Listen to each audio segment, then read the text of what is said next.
An electric bulb rated 220 volt and 100 watt is connected in series with another bulb rated 220 volt 60 watt.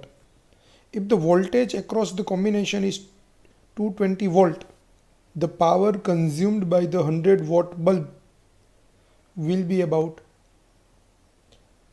હવે આપણી પાસે બે bulb છે, એક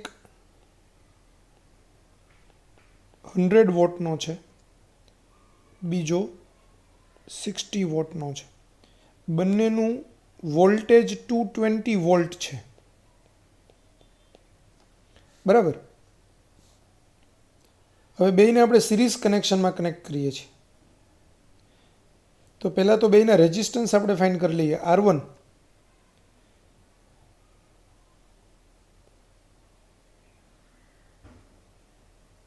તો R1 is equal to V square by P.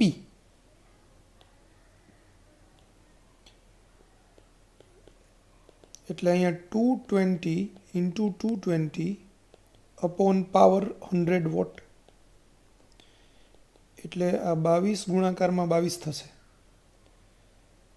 તો 484 ઓહ. R2 બીજાનું રેઝિસ્ટન્સ થશે એ બી V સ્ક્વેર બાય P2 કરીએ આપણે, તો એ 220 ઇન્ટુ 220 અપોન P2 આપણું 60 વોટ છે. આ બે કેન્સલ થાય, તો 4840 અપોન 6, તો 4840 ડિવાઈડ બાય 6 એટલે આપણું થશે 806.67.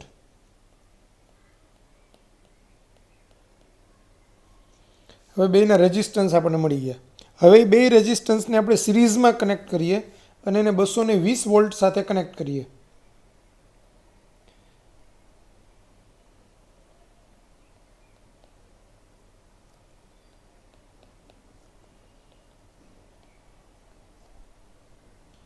તો એનું કુલ રેઝિસ્ટન્સ થશે 484 વત્તા 806.67.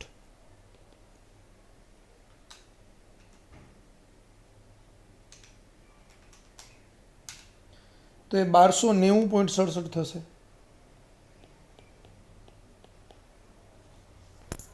હવે એમાંથી પસાર થતો પ્રવાહ I V બાય R, આપણે એને 220 વોલ્ટનો સપ્લાય શ્રેણી જોડાણને આપ્યો અને 1290.67 એટલે 220 ભાગાકારમાં 1290.67, તો આપણો આન્સર આવશે 0.1704, એટલે 0.17 રાખીએ તો 0.17 એમ્પિયર. એ પરિપથમાંથી વહેતો પ્રવાહ મને I મળ્યો. તો power consumed by the 100 watt bulb, હવે એ જ પ્રવાહ છે એ R1 માંથી પાસ થાય છે અને R2 માંથી પાસ થાય છે.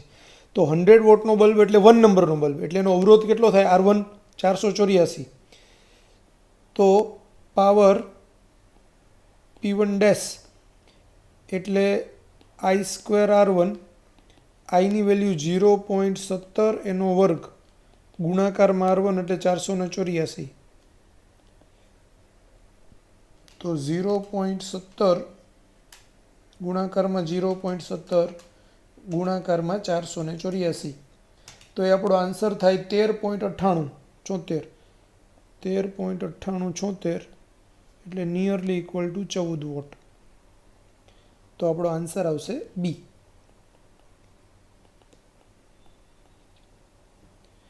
બે બલ્બ છે, બેના તમને વોલ્ટેજ અને વોટેજ આપેલા છે, એટલે એના પરથી પહેલાં બેના રેઝિસ્ટન્સ શોધી લીધા. હવે આ બે બલ્બને આપણે શ્રેણીમાં કનેક્ટ કરીએ અને એની સાથે 220 વોલ્ટ આપીએ તો આપણે પ્રવાહ શોધી લીધો. એટલે પહેલો સમતુલ્ય અવરોધ શ્રેણી જોડાણનો શોધ્યો, એના પરથી આપણે I બરાબર V બાય R કરીને પ્રવાહ શોધ્યો. અને હવે તમને 100 વોટના બલ્બમાં વપરાતો પાવર પૂછ્યો છે, તો એમાંથી બેમાંથી વહેતો પ્રવાહ સરખો છે, એટલે I સ્ક્વેર Rથી તમે પાવર શોધી શકો. તમને એમ ક્વેશ્ચન થાય સર અહીંયા V સ્ક્વેર બાય R કેમ ન વાપરી શકીએ?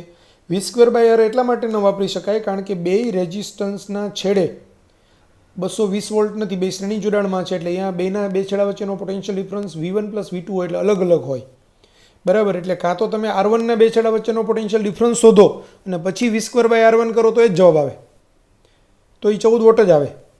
એટલે અહીંયા બેમાંથી વહેતો પ્રવાહ સરખો છે, એટલે પ્રવાહ ઇઝીલી શોધી શકાય. એટલે આપણે પ્રવાહ શોધ્યો અને પછી પ્રવાહ પરથી આપણે power શોધ્યો.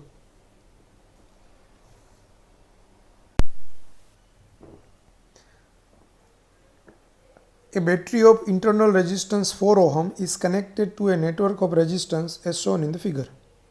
In order to give a maximum power to the network, the value of R should be.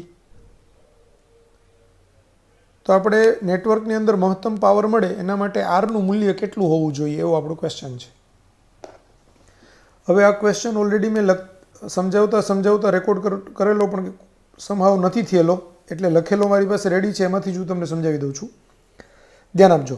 જે ફિગર આપેલી છે ને એ ફિગરની અંદર જોતા જાઓ તમે. અહીંયા આ આર અને આ આર એ બે શ્રેણીમાં છે, એટલે એને મેં અહીંયા 2R કર્યું, બરાબર. બાકીનો પરિપથ એમ જ છે. આ 2Rને અહીંયા મેં જોઈન્ટ કર્યું, આ 4R છે એને કનેક્ટ કર્યું. એ બેયનો જે છેડો છે એ અહીંયા છે કનેક્ટેડ, ત્યાંથી આ અહીંયા થઈ અને આમ કનેક્ટેડ છે, બરાબર. તો આ 4 ઓહમ રેઝિસ્ટન્સ એની સાથે આ કનેક્શનમાં આ આર ને આર શ્રેણીમાં છે, એની સાથે જે આપણું અહીંયાનું લાઇન છે તે આ લાઇન છે, અહીંથી આમ કનેક્શન છે, આ છે, બરાબર. હવે સમજો, અહીંયા આ જે આપણું બિંદુ છે ને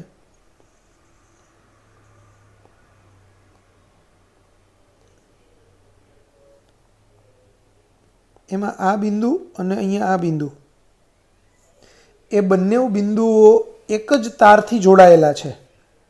એટલે બે છેડાને આપણે સીધા જ કોન્ટેક્ટમાં લાવવા હોય તો લાવી શકાય. તો એને હું સીધા જ કોન્ટેક્ટમાં લાવી દઉં અહીંથી આમ કરીને આમ, બરાબર. તો આ આર છે ને તે વચ્ચે આવી જશે આમ, અને આ 4R અને આર પેરેલલમાં આવી જશે. તો એવું અહીંયા નીચેની આકૃતિમાં બતાવ્યું છે.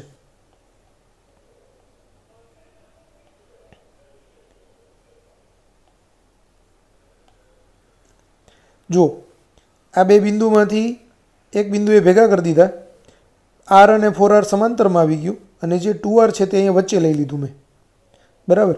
હવે આ આપણી ઇક્વિવેલન્ટ ફિગર થઈ, આને આપણે સમજવાની છે. એટલે આટલાનો મારે સમતુલ્ય અવરોધ શોધવાનો છે. તો બહુ ઇઝી જ છે. આર અને 4R છે એ પહેલાં શ્રેણીમાં સમાંતરમાં છે, એટલે એનો સમતુલ્ય અવરોધ હું R1 કહું.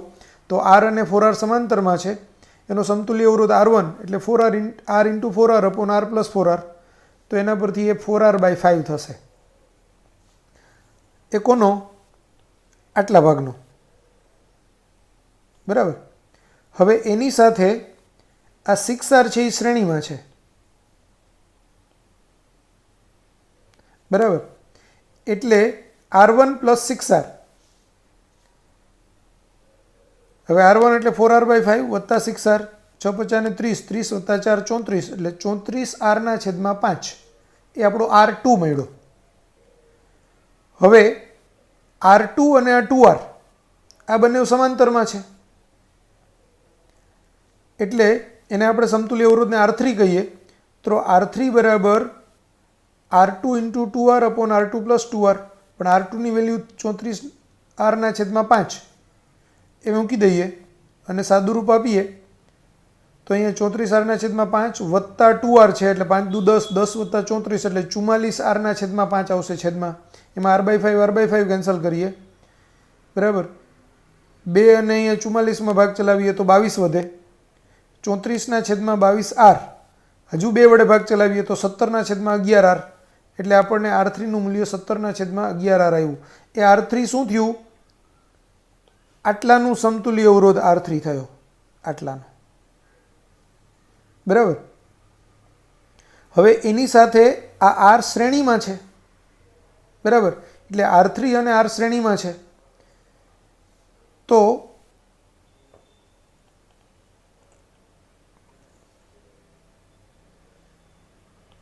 આટલાનો સમતુલ્ય અવરોધ હવે આવશે R4. તો R4 બરાબર R3 + R. R3ની વેલ્યુ 17R/11 વત્તા R, 11 + 17 એટલે 28, તો 28 આરના છેદમાં 11 એ R4 આવ્યો જે આપણે બતાવ્યું તે. હવે R4 સાથે આ R છે એ પાછું કેવું છે તો કે R4 સાથે આ R સમાંતર જોડાણમાં છે. એટલે હવે R4 અને R સમાંતર જોડાણમાં છે તો R4 × R R4 + R. તો R4 ની કિંમત 28ના છેદમાં 11R મૂકી દઈએ અને સાદુરૂપ આપીએ તો એ છેવટે 28R/39 મળે. R/11 કેન્સલ કરીએ તો 28R/39 મળશે. તો આ જે મળ્યું ને તે હવે આપણો કુલ સમતુલ્ય અવરોધ થયો આખો આટલો. બરાબર. તો હવે એ પરિપથને હું અહીંયા સિમ્પલી બતાવું તો બેટરી અને 4 ઓહમ તો છે જ શ્રેણીમાં, એની સાથે આ આખાનું સમતુલ્ય અવરોધને હું R5 કરી દઉં તો એ R5 બતાવી દીધો. હવે આટલો પરિપથ હોય અને આ પરિપથની અંદર પાવર આપણને મહત્તમ જોઈતો હોય તો મહત્તમ પાવર માટેની શરત છે સ્મોલ r બરાબર કેપિટલ R. એટલે પાવર મહત્તમ થાય તે માટે R બરાબર R5 થવું જોઈએ. તો R બરાબર R5 ની કિંમત 28R/39 અને સ્મોલ r ની કિંમત 4 ઓહમ છે એટલે ઇક્વલ ટુ 4. હવે R ને સૂત્રનો કરતા કરું તો 39 ગુણાકારમાં 4/28, 7 વડે ભાગ ચલાવીએ તો 39/7, તો આપણો આન્સર આવશે C 39/7. બરાબર, ક્લિયર થઈ ગયું?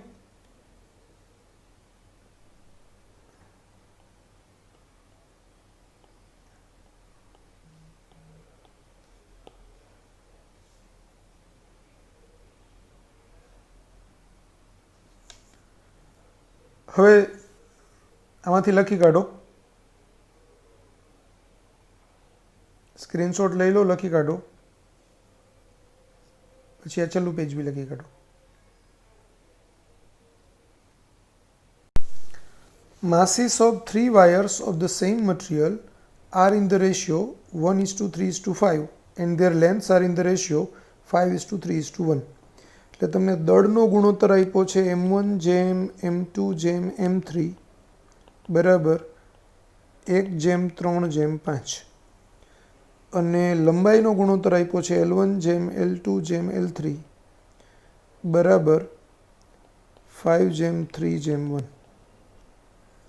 If they are connected in series with a battery, then the ratio of heats produced in them will be. હવે આ ત્રણેય વાયરને હું સિરીઝમાં કનેક્ટ કરું છું.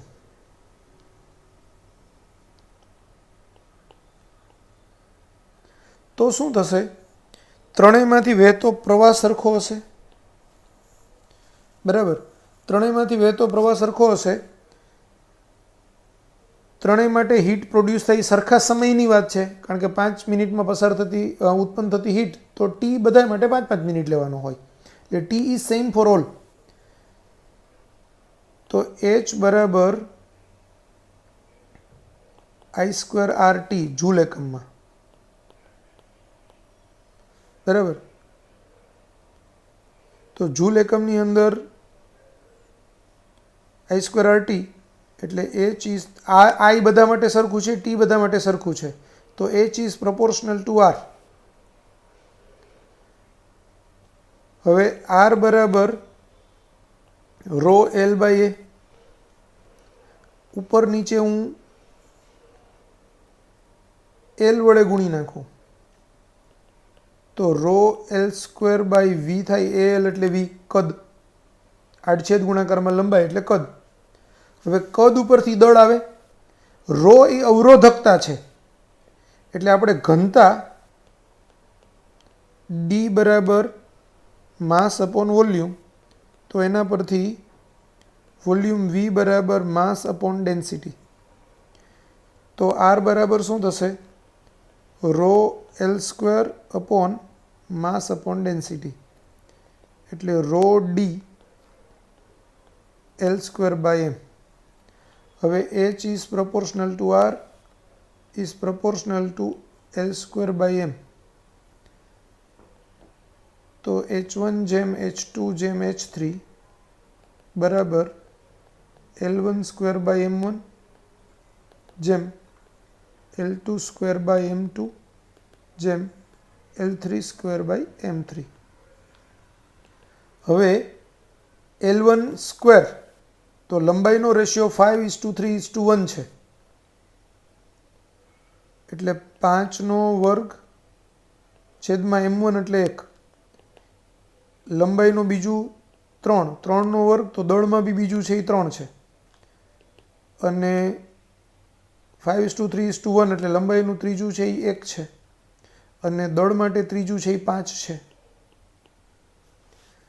તો આ થશે 25/1 જેમ 9/3 જેમ 1/5.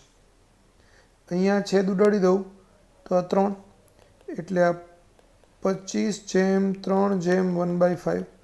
5 વડે બધાને જ ગુણી નાખું. ગુણોત્તરમાં બધાને ગુણી શકાય, ભાગી શકાય સરખી સંખ્યા વડે.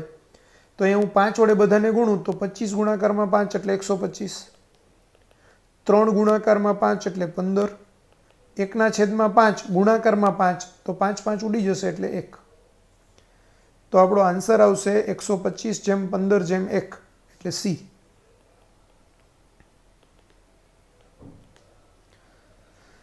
જો સેમ આવો જ દાખલો આપણે અવરોધના ટર્મ્સમાં કીધેલું કે જેનું દળનો ગુણોત્તર છે એ 1:3:5 હોય અને લંબાઈનો ગુણોત્તર 5:3:1 હોય, તો એના અવરોધનો ગુણોત્તર, તો અવરોધનો ગુણોત્તર બી આ જ આવે 125/15/1, અને ઉત્પન્ન થતી ઉષ્મા ઉર્જાનો ગુણોત્તર બી આ જ આવે, કારણ કે ત્રણેય શ્રેણી જોડાણમાં છે, તો એમાંથી વહેતો પ્રવાહ સરખો છે, એટલે H is proportional two R છે, તો R1/R2/R3 નો જે જવાબ આવે તે જ H1/H2/H3 નો આવે. ક્લિયર બધાને? લખી કાઢો. An electric bulb marked as 50 watt 200 volt is connected across a 100 volt supply. The present power of the bulb is. હવે સમજો, તમને જ્યારે વોટેજ અને વોલ્ટેજ આપ્યું હોય P અને V, એના પરથી પહેલાં તો અવરોધ શોધવાનો. એટલે બલ્બના ફિલામેન્ટનો અવરોધ R એટલે V²/P. P બરાબર V²/R, તો એના પરથી R બરાબર V²/P. V² એટલે 200નો વર્ગ, એટલે 200 ગુણાકારમાં 200 છેદમાં P એટલે 50, 50 ગુણાકારમાં 4 એટલે 200, એટલે બલ્બના ફિલામેન્ટનો અવરોધ થયો 800 ઓહમ. બરાબર. હવે V' જ્યારે 100 વોલ્ટ હોય ત્યારે પાવર P' બરાબર ક્વેશ્ચન માર્ક, તો P' બરાબર V'²/R. જો અવરોધ R ક્યારેય બદલાય નહીં, વોલ્ટેજ ગમે એટલો બલ્બને તમે આપો, 50 વોલ્ટ આપો, 100 વોલ્ટ આપો, 200 વોલ્ટ આપો, 500 વોલ્ટ આપો, કાં તો બલ્બ ઉડી જાય, કાં ઓછો પ્રકાશિત થાય, કાં પૂર્ણ પ્રકાશિત થાય, પણ એનો બલ્બના ફિલામેન્ટનો અવરોધ ન બદલાય. એટલે અહીંયા V' 100 છે, તો 100 ગુણાકારમાં 100 ત્યારે પાવર કન્ઝપ્શન કેટલું? બલ્બનો અવરોધ તો 800નો 800 જ રહેશે, આ બે કેન્સલ, તો 100/8 એટલે 25/2 એટલે 12.5 વોટ. તો આપણો આન્સર આવશે C, 12.5 vote.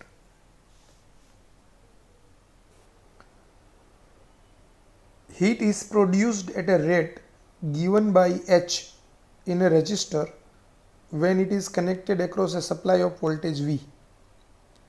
If now the resistance of the resistor is doubled and the supply voltage is made V/3, then the production of heat in the resistor will be. તો heat produce થવાનો rate એટલે power, તો પાવરને અહીંયા આપણે H કીધેલો છે, એટલે H is equal two V²/R તમને આપેલું છે. તો આ H' બરાબર શું થાય? V'²/R'. હવે વોલ્ટેજ કેટલો કરીએ છીએ? V/3, તો V/3² છેદમાં રેઝિસ્ટન્સ કેટલો કરીએ છીએ? ડબલ્ડ એટલે 2R, તો આ V²/9 × 2 એટલે 18R, પણ V²/R એટલે H, તો H/18, તો H/18 એ આપણો આન્સર થશે એ. Next question. 2 electric bulbs marked 25 watt 220 volt and 100 watt 220 volt are connected in series to a 440 volt supply. Which of the bulbs will fuse? આપણી પાસે બે બલ્બ છે. એક બલ્બ નંબર 1 જેનું રેટિંગ છે 25 વોટ 220 વોલ્ટ અને bulb number 2 જેનું rating છે 100 વોટ 220 વોલ્ટ. હવે તમને વિચ બલ્બ વિલ ફ્યુઝ, કયો બલ્બ ઉડી જશે એવો ક્વેશ્ચન આવે ત્યારે તમારે R1 R2 શોધવાનું અને I1 I2 શોધવાના. એટલે આપણે R1 શોધીએ તો R1 એટલે V² V1² બાય P1 એટલે ટૂંકમાં 220 ગુણાકારમાં 220 છેદમાં 25. કેલ્ક્યુલેટરથી શોધી જ લઈએ તો 22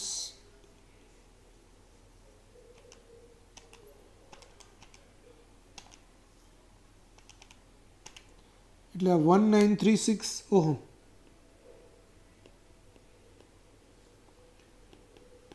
R2 તો એ V2² બાય P2 એટલે 220 ઇન્ટુ 220 અપોન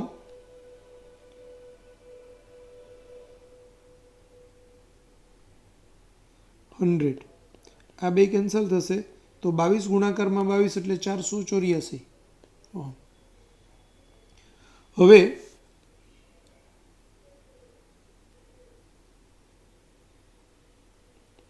બલ્બ એકની પ્રવાહ ક્ષમતા I1 એટલે બલ્બ એકમાંથી વહી શકતો મહત્તમ પ્રવાહ તો એ હંમેશા P1 બાય V1. તો P1 એની વેલ્યુ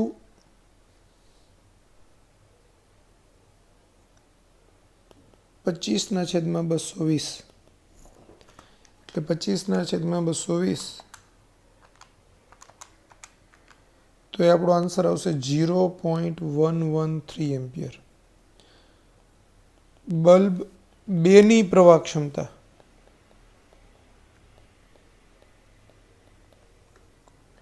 I2 એટલે P2 બાય V2 તો P2 પાવર છે 100 આ 220 તો 100/220 0.4545. હવે બંનેને હું શ્રેણીમાં જોડું છું.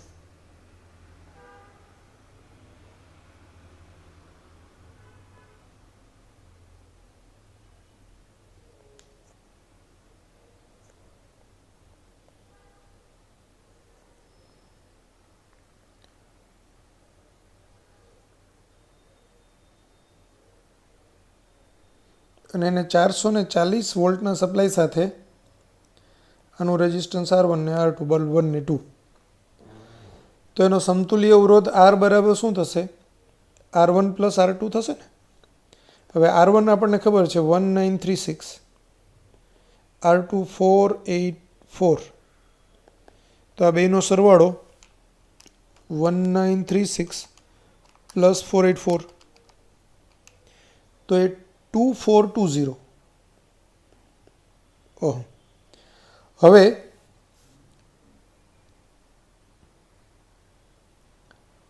એમાંથી વહેતો પ્રવાહ I એટલે V dash by R. V dash એટલે 440 છેદમાં R એટલે 2420 તો 440 છેદમાં 2420 એટલે એ 0.1818 એમ્પિયર. બરાબર. હવે 0.1818 એમ્પિયર એ કોનાથી મોટો છે? તો I1 કરતાં મોટો છે અને I2 કરતાં નાનો છે. બરાબર. તો અહીં I is greater than I1 તથા I is less than I2 હોવાથી બલ્બ એક ફ્યુઝ થઈ જશે. જો જે બલ્બનો જે પ્રવાહ ક્ષમતા હોય બલ્બની એ પ્રવાહ ક્ષમતા અહીંયા 0.113 એમ્પિયરની છે, 0.113. હવે એમાંથી પ્રવાહ પસાર થાય છે એ આઈ છે, વાસ્તવિક રીતે પસાર થતો પ્રવાહ કેપિટલ આઈ છે, 0.1818 એમ્પિયર. તો 0.1818 એમ્પિયર છે એ બલ્બ એકની પ્રવાહ ક્ષમતા કરતાં વધુ પ્રવાહ છે. જેવો વધારાનો પ્રવાહ પસાર થશે એટલે બલ્બ એકનો ફિલામેન્ટ ઉડી જશે.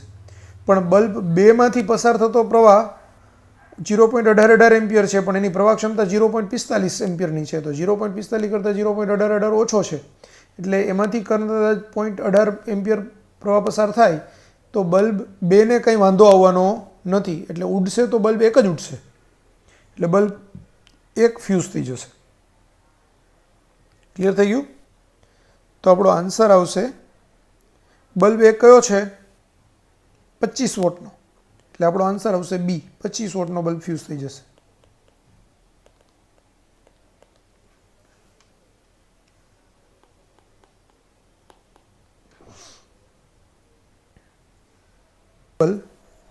Having a resistance of 0.2 ohm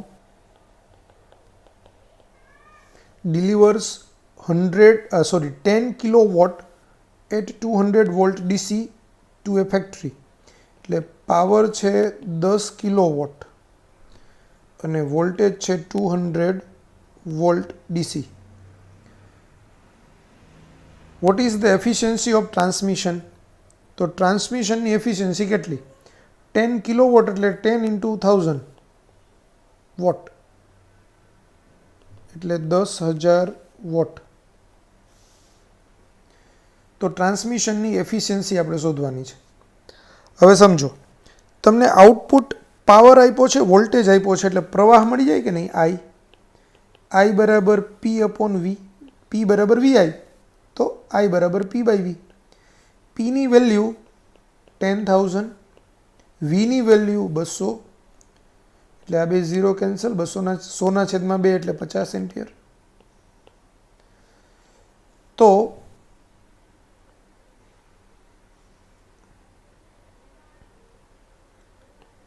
પરિપથમાં ઉષ્મા ઉર્જા રૂપે વ્યય પામતો પાવર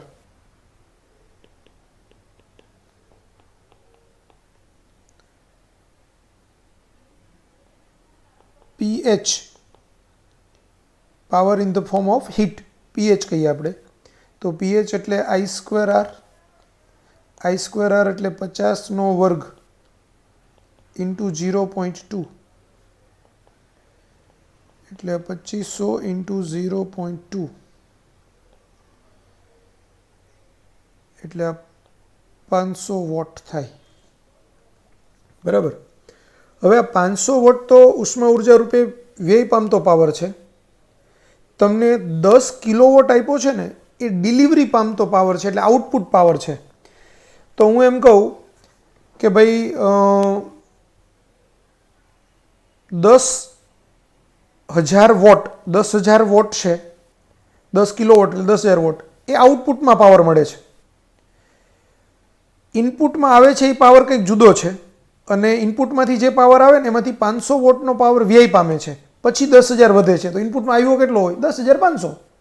તો 10,500માંથી 500 જાય એટલે બાકી બચે તે આઉટપુટ પાવર 10,000 વોટ હોય. તો તમને આઉટપુટ પાવર આપ્યો છે, એટલે પી આઉટપુટ બરાબર પી ઇનપુટ માઇનસ પીએચ, આવું થાય. તો પી ઇનપુટ શું થશે? પી આઉટપુટ પ્લસ પીએચ, એટલે પી આઉટપુટ છે આપણું 10,000 પ્લસ પીએચ 500, એટલે 10,500 થશે વોટ. તો હવે કાર્યક્ષમતા ઈટા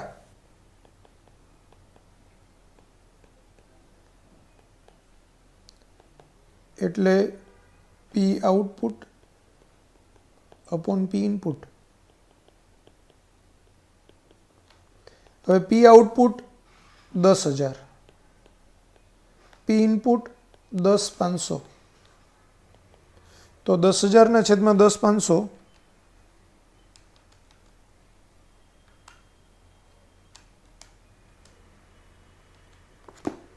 તો એ 0.9523 એટલે 0.95 એટલે પર્સન્ટેજમાં ફેરવીએ તો 95%. તો આપણો આન્સર આવે ડી, 95% કાર્યક્ષમતા થાય.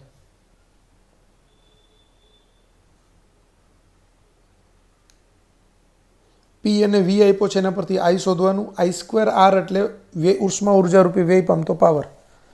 હવે આઉટપુટમાં 10 કિલો વોટ મળે છે, એટલે કે 10,000 વોટ મળે છે, 500 વોટનો વ્યય થાય છે. તો ઇનપુટમાં એ બેના સરવાળા જેટલો કુલ પાવર આવ્યો હોય 10,500, એમાંથી 500 વ્યય થાય ને આઉટપુટમાં 10 મળે, 10,000. તો એ રીતે આપણે શોધ્યું. પછી output power upon input power એટલે કાર્યક્ષમતા થાય. 3 electric bulbs of 200 watt and 400 watt are shown in the figure. એટલે 200 વોટના બે છે એ સમાંતરમાં છે અને એની સાથે 400 વોટનો શ્રેણીમાં છે. The resultant power of the combination is, તો આ પરિપથના કોમ્બિનેશનનો પરિણામી પાવર કેટલો? હવે જુઓ, અહીંયા 200 વોટ ને 200 વોટ સમાંતર જોડાણમાં છે, બરાબર. એટલે પી પેરેલલ એનું સૂત્ર છે P1 + P2. તો અહીંયા 200 વત્તા 200 એટલે 400 વોટ થાય, બરાબર. હવે આ પીપી અને આ 400 વોટ સમાન શ્રેણી જોડાણમાં છે, એટલે એનો સમતુલ્ય પાવર થશે આ 400 વોટ ગુણાકારમાં 400 વોટ, P1 P2 છેદમાં P1 + P2 આપણું સૂત્ર છે પીપીનું, એટલે પીએસનું. એટલે આ 400 વત્તા 400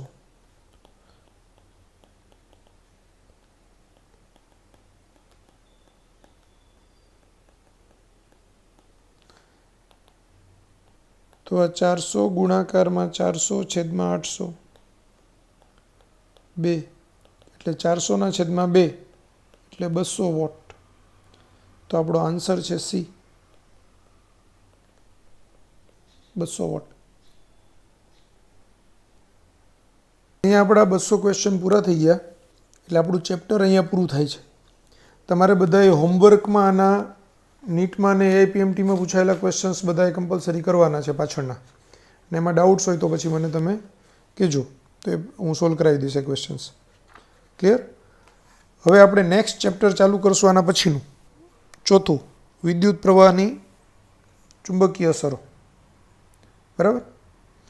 તો નેક્સ્ટ લેક્ચરથી હવે નવું ચેપ્ટર આપણે સ્ટાર્ટ કરશું.